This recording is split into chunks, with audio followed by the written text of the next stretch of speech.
बिस्मिल्लाहिर्रहमानिर्रहीम। अस्सलाम वालेकुम नाज़रीन, मैं हूं अकबर अली भट्टी और आप देख रहे हैं QS TV। नाज़रीन, आज मेरे साथ राणा मुस्तनसर हुसैन मौजूद हैं। राणा मुस्तनसर हुसैन सियासी, समाजी और एजुकेशनिस्ट हैं और साबका डिस्ट्रिक्ट चेयरमैन बैतुल माल रहे हैं। इनसे आज हम सियासी गुफ्तगू भी करेंगे और थोड़ी सी एजुकेशन के हवाले से भी करेंगे, क्योंकि इन्होंने अलीपुर चट्ठा में एक बहुत अच्छा ब्रांड तलीमी अदारा लाकर एक बहुत अच्छा काम किया है, जिससे यहाँ के जो बच्चे हैं वो बेहतरीन तलीम हासिल कर रहे हैं। इनका सियासी बैकग्राउंड तो वैसे है ही बहुत अच्छा, वो तो खैर बताने की ज़रूरत भी नहीं है। तो एजुकेशन के हवाले से इनका बहुत अच्छा ये कदम है, तो हम इनसे इनसे आज गुफ्तगू करेंगे। जी राणा साहब, क्या हाल है? अल्हम्दुलिल्लाह जी, अल्लाह का शुक्र। आप सुनाएं कैसे? ठीक है। पहले तो आपका बहुत शुक्रिया कि आपने हमें कीमती टाइम में से टाइम दिया। तो आज का मेरा पहला सवाल ये है कि राणा साहब, आप सियासत में कब आए और क्यों आए? मैं चूँकि वकील हूँ और जैसे ही मैंने लॉ कंप्लीट किया उसके बाद मैंने कोशिश की कि वकील की जो है बेसिक वो नीड जो है वो सियासत है। तो सियासत में मैं सिर्फ़ एक मकसद के लिए आया हूँ, वेलफेयर के लिए लोगों की। मेरा अपना ज़ाती कोई उसमें मकसद नहीं है और मैं सिर्फ़ ये चाह रहा हूँ कि लोगों की मदद की जा सके किसी भी लिहाज से, कैसे भी। तो उनकी ज़िंदगी को बेहतर बनाया जा सके। जैसे ही मैंने लॉ अपना कंप्लीट किया तो मैंने ये कोशिश किया कि लोगों की ज़िंदगियों में आसानियाँ बांटी जाएं और उसके लिए जो मैं कर सकूं अभी तक वो मैं करूंगा भी और करता रहूंगा भी इंशाल्लाह। अच्छा जी, गुज़श्ता इलेक्शन में आपकी पार्टी ने यानी PTI ने तो इतनी कंपेन भी ख़ास नहीं की, लेकिन इस दफ़ा जो रिज़ल्ट आपने लोगों ने दिया है ना, वो बड़ा कमाल का दिया। उसके हवाले से थोड़ा सा बता दें। बेसिकली ये जो रिज़ल्ट है ये मेरा या किसी और भाई की रिज़ल्ट नहीं है, ये इमरान खान साहब का रिज़ल्ट है। उन्होंने जो नौजवान तबका है उसमें शऊर पैदा किया है और उसको बताया है कि वोट की ताकत क्या है, वोट क्या चेंज कर सकता है। और इसी लिहाज से वोट को निकाला भी इमरान खान साहब नहीं है, हम लोगों ने डोर टू डोर जो मेहनत कर सके हैं सब भाई। अलीपुर की ख़ास तौर पे जो PTI की सोशल मीडिया टीम है और दूसरे जो दोस्त अहबाब हैं हमारे, उन्होंने माशाल्लाह से अच्छा काम किया है। मुश्किलात के बावजूद उन्होंने अपना जो है लोगों को मोटिवेट किया है कि आप वोट कास्ट करें। और सबसे पहले ये इश्क़ इमरान खान है और मोहब्बत चौधरी अहमद चट्ठा साहब हैं। तो ये चीज़ जो है लोगों ने उसको एक्सेप्ट किया है और उसके लिए वोट किया। मैं समझता हूँ यही चीज़ PTI की कामयाबी का राज भी, आई थिंक सो। अच्छा, अहमद नासिर चट्ठा पूरी ज़िंदगी में अलीपुर चट्ठा से नहीं जीते, इस दफ़ा यहाँ से वो जीत गए। आप क्या समझते हैं, ये किसकी मेहनत है या फिर आपके लीडर का ही कमाल है? चलिए, नासिर चट्ठा साहब जो हैं वो बेशक एक ईमानदार शख्स हैं, लीडर हैं पाकिस्तान के और बुज़ुर्ग सियासतदान हैं। वो नहीं जीत सके ये मैं मतलब बदकिस्मती कहूँगा अलीपुर चट्ठा की, क्यों अलीपुर चट्ठा ने उन्हें इस तरह से अपनाया नहीं है। लेकिन चौधरी अहमद चट्ठा साहब ने पिछले 10 सालों में अलीपुर में बहुत सारे लोगों से प्यार बांटा है, मोहब्बत बांटी है, उनकी गमी खुशी में शामिल हुए हैं। लोग अब उनको चाहने लग गए हैं। इमरान खान के बाद अगर अलीपुर चट्ठा में कोई फैक्टर रहा है तो वो चौधरी अहमद चट्ठा साहब ही रहे हैं। उन्होंने अपने दोस्त अहबाब को अपनी फैमिली की तरह ट्रीट किया है और ये बहुत बड़ी वजह है जो PTI को अलीपुर में प्रोमिनेंट कर सकी है और चौधरी अहमद नासिर चट्ठा फैमिली को जो है वो जितवा सकी है। तो मैं समझता हूँ कि चौधरी अहमद साहब ने बहुत काम किया है और बहुत लोगों में प्यार बांटा है, जिसकी वजह से वो आज आप रिज़ल्ट देख रहे हैं वोट की शक्ल में कि वो आज पाकिस्तान के, मैं समझता हूँ मेरी उम्र से पहले तो मैंने यही सुना है कि चौधरी अहमद नासिर चट्ठा साहब अलीपुर से नहीं जीत सके, लेकिन वो अब जीते हैं और बड़े अच्छे मार्जिन से जीते हैं। इसमें PTI इमरान खान का फैक्टर पहले नंबर पे है और उसके बाद चौधरी अहमद चट्ठा साहब की मोहब्बत है जो लोगों उन्होंने वापस की है अब। अच्छा, आप क्या समझते हैं जो इमरान खान पर बनाए गए हैं मुकदमा, सज़ाएं दी गई हैं, वो किस हद तक, क्योंकि आप एक लॉयर भी हैं, कानून जानते हैं, वो किस हद तक ठीक है? इमरान खान साहब के ऊपर जो आप सब भाई, अब तो सोशल मीडिया बड़ा आपको हमें एक्टिव भी है, वो बताता भी रहता है।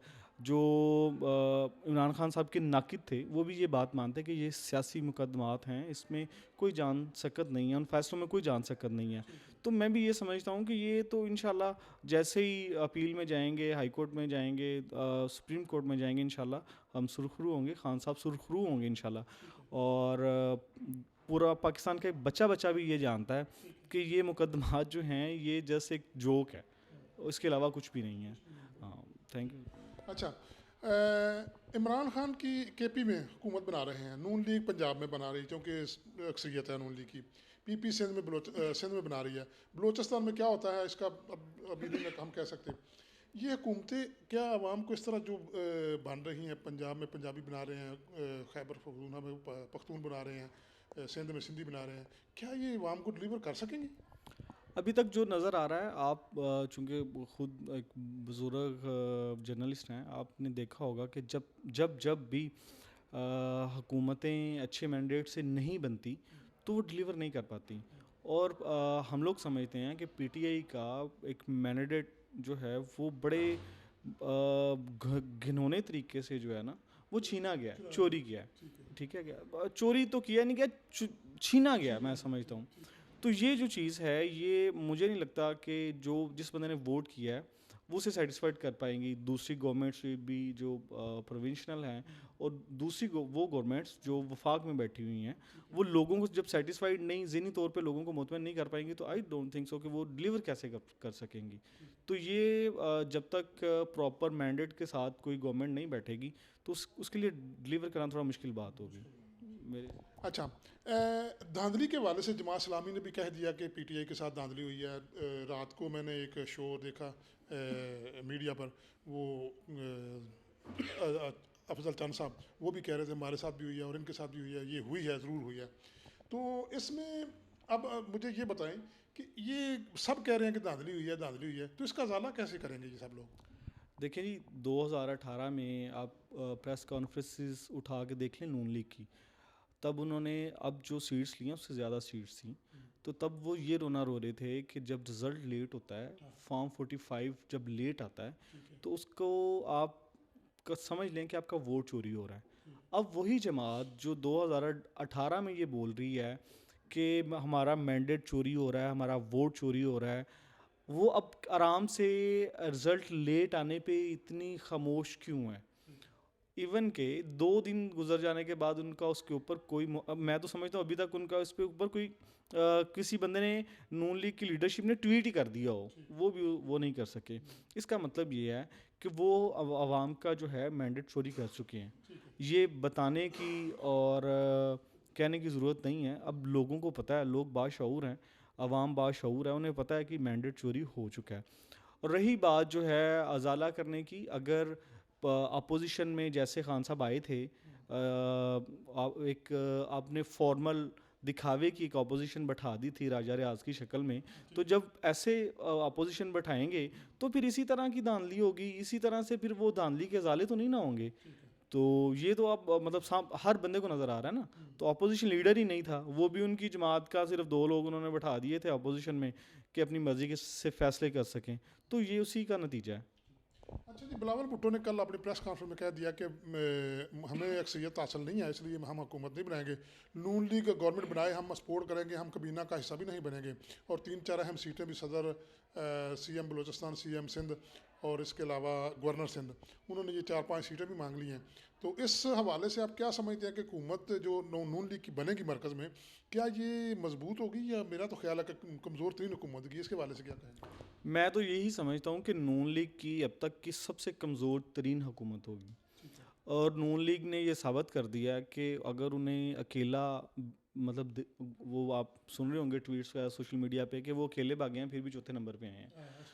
तो वो मसला ये है कि नून लीग ने अपना सबसे ज़्यादा डैमेज नून लीग ने किया है। पीपल्स पार्टी ने अपने मकसद पूरे करने हैं, उन्होंने करप्शन करनी है, वो सीट्स उन्होंने अपनी ले लेनी है इनसे जहाँ से उन्होंने पैसा बनाना है, और बाद में उन लोगों ने ही बैठ के इनके ऊपर जो है वो इल्ज़ाम तराशी करनी है। उससे होगा क्या? उससे यही होगा कि इनका जो है नून लीग का वोट और कम होगा, पीपल्स पार्टी अपने आप को स्ट्रॉन्ग करेगी और वो कहेंगे हम दूध के धुले हैं, जो किया नून लीग ने किया है। वो पहले भी हुआ। वो पहले भी हुआ है। पीपल्स पार्टी ने बेनिफिट्स भी लिए, अपना वोट भी मजबूत कर लिया। नून लीग को मतलब जो आप देख रहे हैं सबके सामने, और नून लीग को आज़ादी दी गई कि आप जिस तरह मर्जी चाहें आप इस्तेमाल कर लें, आवाम को इस्तेमाल कर लें, मशीनरी को इस्तेमाल कर रहे हैं, इदारों को इस्तेमाल कर रहे हैं। उसके बावजूद लोगों ने उन्हें एक्सेप्ट नहीं किया क्योंकि वो अपने बयानिए से ही पीछे हट चुके हैं। अच्छा, इस वक्त तीनों पार्टियां किसी के पास भी अक्सरियत नहीं है, तो पीटीआई कह रही है कि हमने दोनों जमातों से, पीपल्स पार्टी और नून लीग से, हम तो किसी सूरत में इत्तेहाद कर ही नहीं सकते।